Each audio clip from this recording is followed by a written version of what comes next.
pubblico maschile di Miss Topolini sicuramente non vedrà l'ora di conoscere questa aggraziatissima aspirante al titolo. Ve la presento, state tranquilli, l'aspirante Miss numero 54, che è anche un bel numero, nome e cognome? Claudia Ciotola.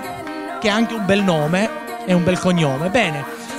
No, beh, con degli occhi davvero molto belli. Da chi hai preso questo sguardo così bello? Da mia nonna paterna. Dalla tua nonna, bene, la c'è ancora? No. Cioè, quindi immagino purtroppo, va bene. Senti, qual buon vento ti porta qui a Miss Topolini, così elegante, vestita di nero? Allora, innanzitutto per me è una nuova esperienza, è un gioco, mi piace partecipare, mettermi in gara e quindi ho provato a iscrivermi. Hai fatto benissimo, poi sei già elegante così di tuo. Ti posso chiedere qual è il segreto della tua bellezza?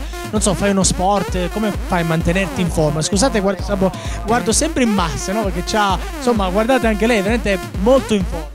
Faccio nuoto a livello agonistico e quindi penso che sia anche quello che mi aiuta. Aiuta, bene. A parte il nuoto, quali sono i tuoi hobby? Ma non ho altri hobby in particolare, visto che dedico molto tempo alla mia vita facendo nuoto, allenamenti su allenamenti, quindi il nuoto in particolar modo. Ti auguro di diventare una grande campionessa, studi? Sì, faccio il liceo artistico, beni culturali, rilievo e catalogazione. Finito? Non ancora. Non ancora, come mai? Perché manca ancora un anno. Ah, pensavo avessi gli esami, ho detto no, perché sai, gli esami sono uno stress, no? No, ancora. Prossimo anno, va bene. Posso farti una domandina privata? Sei fidanzata? Sì.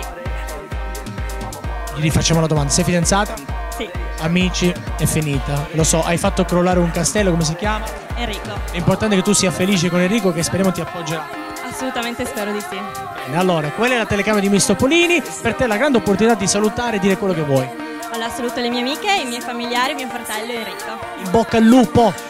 Grazie, credo.